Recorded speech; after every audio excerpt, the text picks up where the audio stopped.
Dan ingat, tak handsome tak apa, janji pandai baca Al-Quran. Assalamualaikum.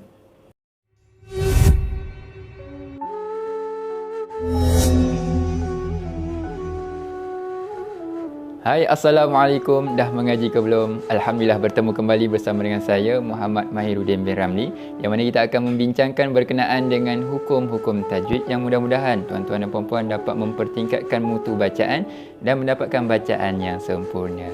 Baik, untuk episod kali ini kita akan membincangkan berkenaan dengan hukum tajwid yang dinamakan idgham bi gunnah. Baiklah, untuk pengetahuan semua, idgham bi gunnah ini dikenali juga sebagai idgham ma'al gunnah. Baik, saya lebih suka mengambil nama idgham bi gunnah lah ya. Idgham bi gunnah ini membawa maksud idgham, memasukkan bi dengan gunnah, dengung. Memasukkan dengan dengung. Bagaimanakah idgham bi gunnah ini berlaku? Jom kita lihat. Idgham bi gunnah ini berlaku apabila nun mati ataupun tanwin bertemu dengan huruf-huruf idgham bi gunnah. Persoalannya, apakah dia huruf-huruf idgham bi gunnah? Huruf-hurufnya ada 4 sahaja yang sangat senang untuk kita kenal dan sangat senang untuk kita hafal, iaitu huruf ya, waw, mim dan huruf nun. 4 huruf ni. Sekali lagi saya ulang. Ya, waw, mim, nun. Bila nun mati ataupun tanwin bertemu dengan salah satu daripada 4 huruf tersebut, dia menjadi bacaan idgham bi gunnah. Dan satu lagi peringatan. Dia pertemuan di antara nun mati bertemu dengan 4 huruf tadi tu, dia bertemu dalam 2 kalimah. Dia menjadi idgham bi gunnah. Kalau dia bertemu dalam 1 kalimah, itu nanti kita akan kongsikan dan bincangkan pada episod yang akan datang berkenaan dengan hukum bacaan izhar mutlak.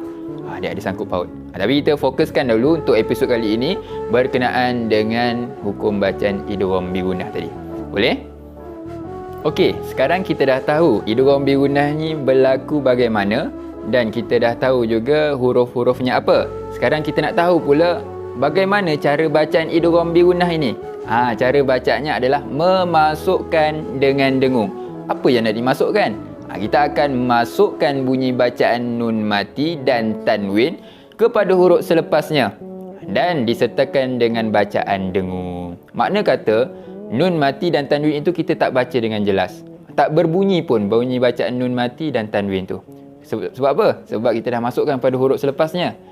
Dan dibaca dengan bacaan dengung. Dengung tersebut dibaca dengan kadar 2 harakat.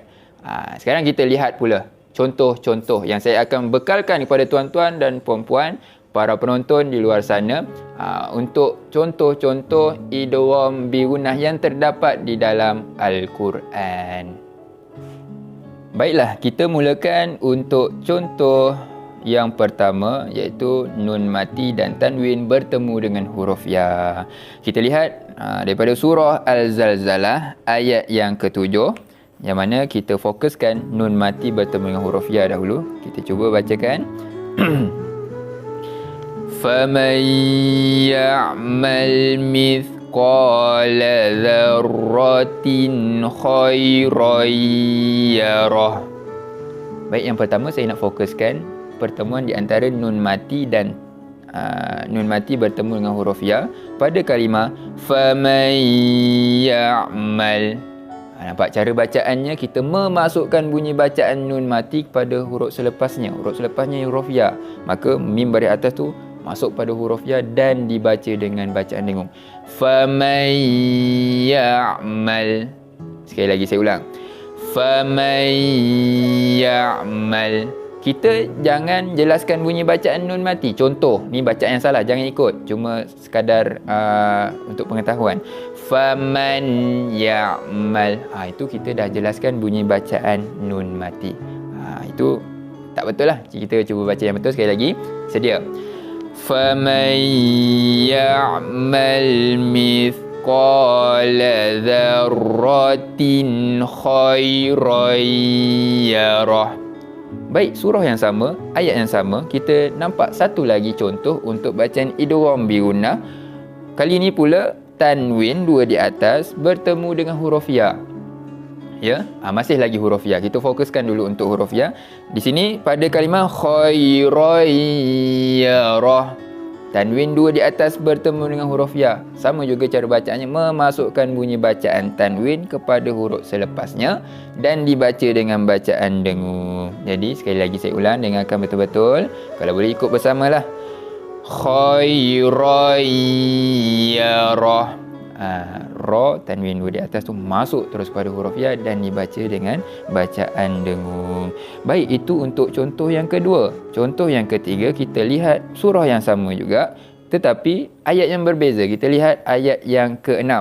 Ayat yang ke-6 berbunyi Yauma idzi yasdurun nasu ashtatan liyurau a'malahum. Dekat mana berlakunya bacaan idgham bi gunnah? Dia berlaku pada kalimah yauma idzi yasduru. Tanwin pada huruf zal bertemu dengan huruf ya. Di situ pun sama, kita memasukkan dengan dengung. Sekali lagi saya ulang. Yauma idzi yasduru. Okey, boleh? Itu untuk contoh yang ketiga, tanwin 2 di bawah bertemu dengan huruf ya. Dan yang terakhir untuk contoh huruf ya, saya nak berikan kepada tuan-tuan dan puan-puan, tanwin 2 di hadapan bertemu dengan huruf ya. Kita lihat pada surah Al-Ghashiyah ayat yang kedua.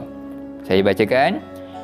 Wujuhu yawma idzin khashi'ah. Boleh? Kita lihat dekat situ pada kalimah wujuhu yawma idzin. Huruf ha, tanwin 2 di hadapan bertemu dengan huruf ya. Jangan lupa untuk baca dengan bacaan dengung dan jangan lupa untuk kita memasukkan bunyi bacaan tanwin pada huruf selepasnya. Sekali lagi saya ulang. Wujuhu yawma idzin khashi'ah. Alhamdulillah. Baik, selesai untuk contoh huruf ya. Nun mati dan tanwin bertemu dengan huruf ya. Sekarang kita beralih pula untuk contoh yang berikutnya. Baiklah, kita lihat pula untuk contoh nun mati dan tanwin bertemu pula dengan huruf waw. Yang pertama kita lihat daripada surah Al-Buruj ayat yang ke-20. Ayat ni kita akan lihat contoh nun mati bertemu dengan huruf waw. Jom kita bacakan. Wallahu min waraihim muhit.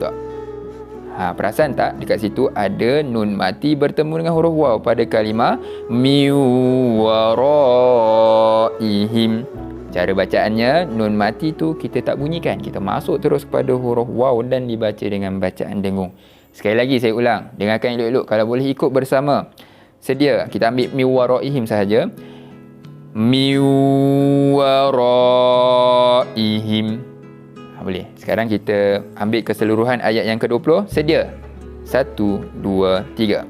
Wallahu min waraihim muhit.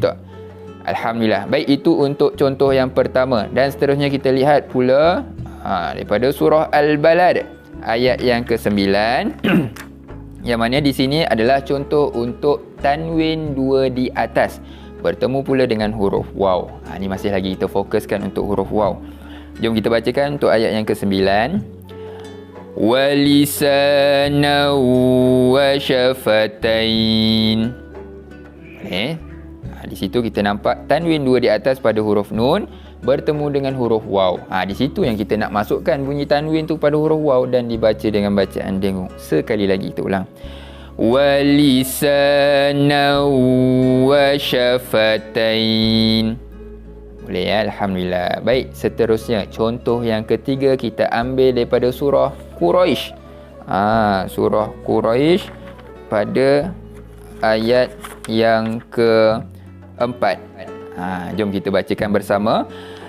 Allazi at'amahum min ju'in wa amanahum min khawf.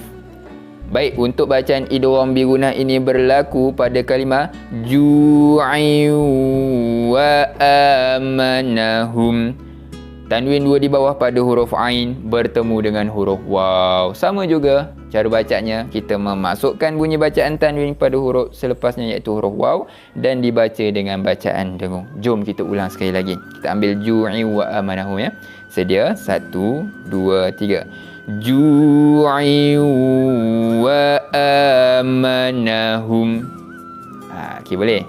Itu untuk contoh daripada surah Quraisy ayat yang keempat. Dan yang terakhir kita lihat pula untuk surah Al-A'la ayat yang ke-17 yang berbunyi wal akhiratu khairu wa abqa. Di sini tanwin 2 di hadapan pula bertemu dengan huruf waw pada kalimah khairu wa abqa. Boleh dengarkan elok-elok bagaimana cara memasukkan bunyi bacaan tanwin tersebut pada huruf selepasnya. Sekali lagi saya ulang. Wal akhiratu khairu wa abqa. Jangan lupa untuk baca dengan bacaan dengung 2 harakat. Baik, boleh? Itu untuk bacaan contoh-contoh nun mati dan tanwin bertemu dengan huruf waw. Baiklah, kita teruskan lagi untuk contoh-contoh nun mati dan tanwin bertemu pula dengan huruf mim. Yang pertama kita lihat daripada surah Al-Masad ayat yang ke-5. Saya bacakan. Fi jidha hablum mim masad. Kita nampak nun mati bertemu dengan huruf mim.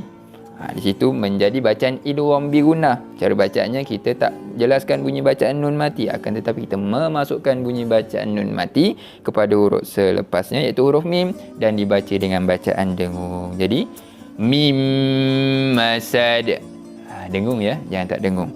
Baik, itu untuk contoh yang pertama. Contoh yang kedua, kita lihat daripada surah Al-Bayyinah. Surah Al-Bayyinah ayat yang kedua. Saya bacakan. Rasulun minallahi yatlu suhufan mutahharah.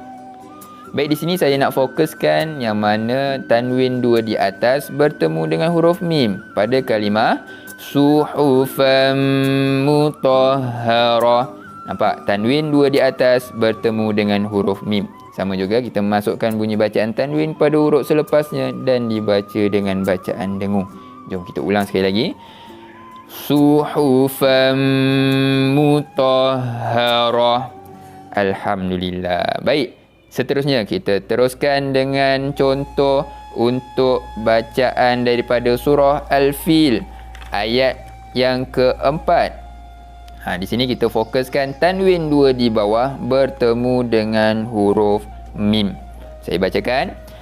Tarmihim bihijaratim min sijil. Nampak tak dekat mana ianya berlaku? Ianya berlaku pada kalimah bihijaratim min. Tanwin 2 di bawah pada huruf ta bertemu dengan huruf mim. Pun sama, perlu dibaca dengan bacaan dengung. Baik, yang terakhir kita lihat daripada surah Al-Masad ayat yang ke-5 yang berbunyi fi jidha hablum mim masad. Tadi kita dah baca tapi kita baca lagi sebab terdapat di sini tanwin 2 di hadapan bertemu dengan huruf mim pada kalimah hablum mim. Ya, hablum mim masad lah. Tanwin 2 di hadapan bertemu dengan huruf mim. Yang mana tanwin 2 di hadapan tu pada huruf lam. Ya, sekali lagi saya ulang. Kita ulanglah untuk ayat keseluruhan ayat yang ke-5. Fi jidha hablum mim masad. Okey, baik. Itu dia untuk contoh-contoh nun mati dan tanwin bertemu dengan huruf mim. Baiklah, kita teruskan lagi untuk contoh-contoh nun mati dan tanwin bertemu pula dengan huruf nun. Pertama kita lihat pada surah Al-Lail ayat yang ke-19. Baik, saya bacakan. Wa ma li ahadin 'indahu min ni'matin tujza. Baik, bacaan idgham bi gunnah ini berlaku pada kalimah min ni'mah. Ya, nun mati bertemu dengan huruf nun. Yang mana cara bacaannya? Memasukkan bacaan nun mati kepada huruf selepasnya dan dibaca dengan bacaan dengung. Cumanya di sini huruf selepasnya pun huruf nun. Maka kita baca dengan dengung sahaja. Sekali lagi kita ulang keseluruhan ayat 19. Sedia. Wa ma li ahadin 'indahu min ni'matin tujza. Alhamdulillah. Baik, itu yang pertama.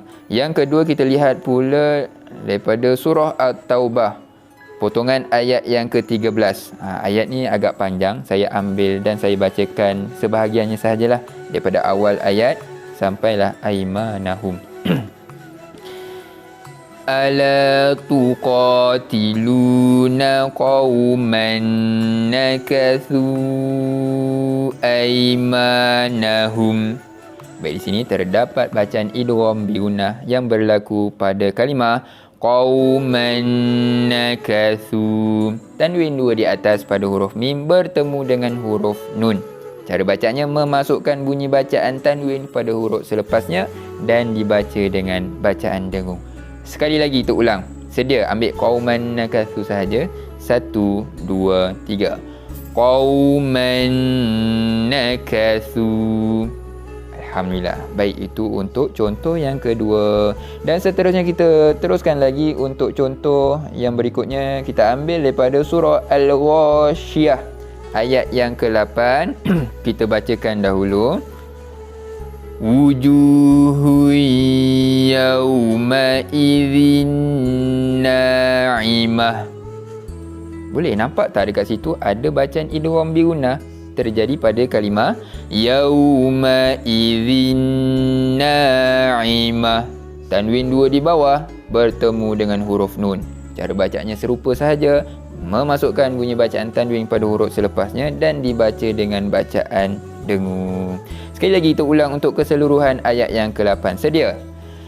Wujuhu yawma idzin na'imah. Alhamdulillah.